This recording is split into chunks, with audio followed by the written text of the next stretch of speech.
উন্নত সমৃদ্ধ মানবিক বাংলাদেশ গড়তে ধানের শীষে ভোট দেওয়ার আহ্বান জানিয়েছেন বিএনপি চেয়ারম্যান তারেক রহমান। তিনি সিলেট থেকে নির্বাচনী প্রচার শুরু করে এই আহ্বান জানান। নির্বাচন নিয়ে দেশের ভিতরে ষড়যন্ত্র চলছে অভিযোগ করে তারেক রহমান সবাইকে ঐক্যবদ্ধভাবে এইসব ষড়যন্ত্র রুখে দেওয়ার আহ্বান জানান।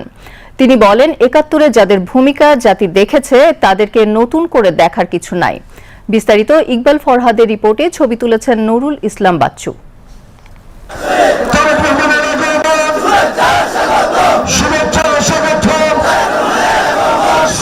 সিলেট আলিয়া মাদ্রাসা মাঠে উৎসব মুখর পরিবেশ। বিপুল জমায়েতে ধানের শীষের স্লোগান। বিএনপির প্রথম নির্বাচনী সমাবেশে সরগরম পুরো শহর। তারেক রহমানের আগমন ঘিরে বাড়তি উদ্দীপনা। দীর্ঘ ২২ বছর পরে জননেতা তারেক রহমান সাহেব সিলেটের মাটিতে আসছেন। আমি ইলিয়াস আলীর লোক হিসাবে আমি ইলিয়াস আলীকে ফিরে পাওয়ার জন্য আসছি। তারেক যে আসতেছে ওনার দেখার জন্য আমরা কাল রাত্রে আসছি। আমরা ধানের শীষে ভোট দেব, ধানের শীষকে জয় করবো ইনশাল্লাহ। আমি উপস্থিত এই যে বলার জন্য খুব আগ্রহী। এখন ওনাকে উপহার হিসাবে এই কবিতাটা ওনার হাতে দিতে চাই। আমরা নতুন দামানকে দেখার জন্য এসেছি। ধানের শীষে ভোট দেওয়ার জন্য। ধানের শীষকে আমরা ভালোবাসি, বিএনপিকে ভালোবাসি, এটাই আমাদের কর্তব্য কামনা। দীর্ঘদিন পর এমন গণসংযোগ কর্মসূচিতে অংশ নিয়ে তারেক রহমান কৃতজ্ঞতার কথা জানান। বলেন, আগামী নির্বাচন দেশের মানুষের জন্য খুবই গুরুত্বপূর্ণ, তাই সবাইকে সতর্কতার সঙ্গে ভূমিকা পালন করার আহ্বান জানান তিনি। আমরা বিগত কিছুদিন ধরে খেয়াল করে দেখছি, বাংলাদেশের কোন মহল, এই দেশের ভেতরে কোন মহল ষড়যন্ত্রের চেষ্টা করছে। গত কয়েকদিন ধরে আপনারা দেখেছেন, পত্র পত্রিকায় এসেছে, বিভিন্ন সোশ্যাল মিডিয়াতে এসেছে, মধ্যপ্রাচ্য সহ বিভিন্ন দেশে পোস্টাল ব্যালট যেগুলো পাঠানো হয়েছে সেগুলোকে কিভাবে ডাকাতি করা হয়েছে। ঠিক যারা এই দেশ থেকে পালিয়ে গেছে তারা যেভাবে আপনাদের ভোট ডাকাতি করেছিল, ঠিক একইভাবে আবার সেই ষড়যন্ত্র শুরু হয়েছে। দেখেছেন আপনারা? দেখেছেন?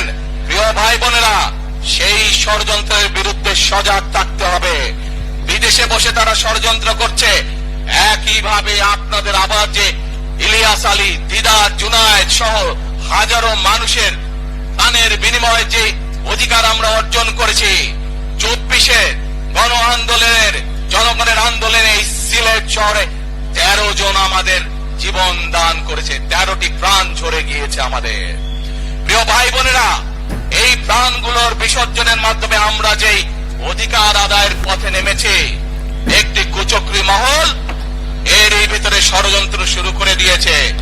দেশের ভেতরেও তাদের ষড়যন্ত্র থেমে নেই, কিন্তু ২০২৪ সালের ৫ই আগস্ট এই বাংলাদেশের জনগণ প্রমাণ করে দিয়েছে যে বাংলাদেশের জনগণ ঐক্যবদ্ধ থাকলে, ঐক্যবদ্ধভাবে নেমে আসলে যে কোনো ষড়যন্ত্রকে বাংলাদেশের মানুষ প্রতিহত করতে পারে। পারবেন আপনারা প্রতিহত করতে? ইনশাআল্লাহ।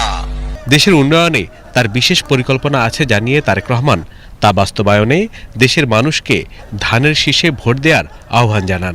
সারা বাংলাদেশের কৃষক ভাইদের পাশে দাঁড়াতে চাই।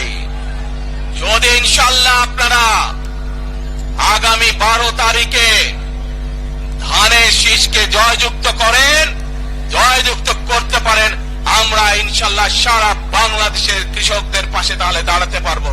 দাঁড়াতে চান কৃষক ভাইদের পাশে? আলহামদুলিল্লাহ।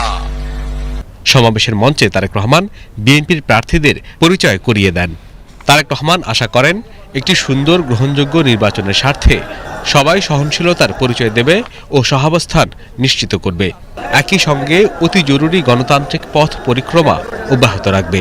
তারেক রহমান এখানে তার আগামীর বাংলাদেশ বিনির্মাণে যে পরিকল্পনা রয়েছে সেই পরিকল্পনা বাস্তবায়নে জনসাধারণের সমর্থন চান। বিএনপির নেতাকর্মীরা আশা করছেন, আগামী দিন ২০ যে সময় রয়েছে নির্বাচনী প্রচার, সেই প্রচারের সময়কালে তারেক রহমান দেশের বিভিন্ন প্রান্তে মানুষের দুয়ারে দুয়ারে যাবেন এবং ধানের শীষ সহ বিএনপি জোটের প্রার্থীদের পক্ষে ভোট চাইবেন। বিএনপির নেতাকর্মীরা আশা করছেন এর মাধ্যমে আগামী নির্বাচনে মানুষজন তাদের পক্ষে রায় দেবে। সিলেট থেকে ইকবাল ফরহাদ, বিটিভি নিউজ।